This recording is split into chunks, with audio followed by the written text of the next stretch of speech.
এই সন্তানের জন্য আমরা বরকতের দোয়া করা, যারা দেখতে যাবে চাচা মামা খালু তারা গিয়ে বরকতের দোয়া করা। আবু দাউদের হাদিস 5106 নম্বর হাদিস, আয়েশা সিদ্দিকা রাদিয়াল্লাহু তাআলা আনহার বর্ণনা, তিনি বলেন কানা রাসূলুল্লাহ সাল্লাল্লাহু আলাইহি ওয়াসাল্লাম ইউতা বিসসিবিয়ান ফায়াদউ লাহুম বিল বারাকা। রাসূলুল্লাহ সাল্লাল্লাহু আলাইহি সাল্লামের কাছে নবজাতক শিশুদেরকে আনা হতো, তিনি তাদের জন্য বরকতের দোয়া করতেন। আমরা নবজাতককে দেখলে তার জন্য আমরাও বরকতের দোয়া করব। আমরা দোয়াটা কিভাবে করতে পারি? আপনাদের কষ্ট না হলে আমার সাথে বলতে পারেন, বলেন জাআলাহুল্লাহু মুবারাকান আলাইকা ওয়া আলা উম্মতি মুহাম্মাদ সাল্লাল্লাহু আলাইহি ওয়াসাল্লাম। আল্লাহ তাআলা এই নবজাতককে তোমার জন্য গোটা জগতের উম্মতে মুহাম্মদীর জন্য বরকত বানিয়ে দেন।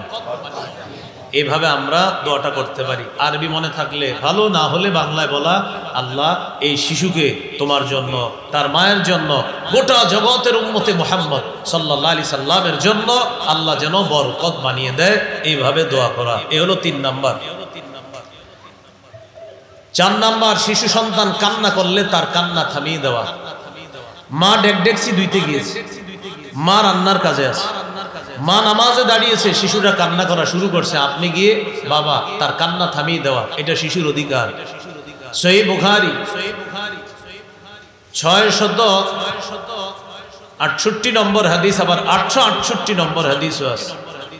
এই হাদিসের মধ্যে আছে রাসূলুল্লাহ সাল্লাল্লাহু আলাইহি সাল্লাম বলেন, ইন্নী লাআকুমু ইলাস সালাহ ফাউরিদু আন উতাওবিলা ফিহা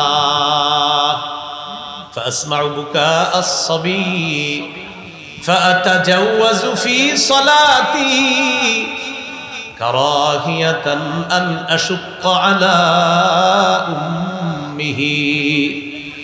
রাসূলুল্লাহ সাল্লাল্লাহু আলাইহি সাল্লাম বলেন, আমি নামাজে দাঁড়িয়ে লম্বা কেরাত পড়ার নিয়ত করি, ওই মুহূর্তে আমি শিশুর কান্নার আওয়াজ শুনলে আমি তাড়াতাড়ি নিয়ত পাল্টায়া সংক্ষিপ্ত কেরাতে নামাজ শেষ করি। কারণ আমার পিছনে যে নারী আছে, শিশুর মা আছে, শিশুর কান্নায় মায়ের কষ্ট হবে। আমার কেরাত লম্বা হলে শিশুর কান্নাও লম্বা হবে, মায়ের কষ্ট দীর্ঘায়িত হবে। আমি নবী শিশুর অধিকার আর তার মায়ের অধিকার প্রতিষ্ঠিত করার জন্য, মায়ের কষ্ট লাঘব করার জন্য লম্বা কেরাতের পরিবর্তে সংক্ষিপ্ত কেরাত করে নামাজ শেষ করে শিশু এবং তার মায়ের অধিকার প্রতিষ্ঠিত করি। তাহলে শিশুর কান্না থামানো, এটা শিশুর অধিকার। ওরে বেশি সময় কাঁদতে দিয়েন না। আমরা যারা বাবা আছি, আজীব ধরনের বাবা বর্তমান কানলে না ওর মা আছে না, আমি কেন ধরবো, এরকম অনেক না, এটা ঠিক না। আপনি গিয়েও ধরা। এ হলো 4 নম্বর।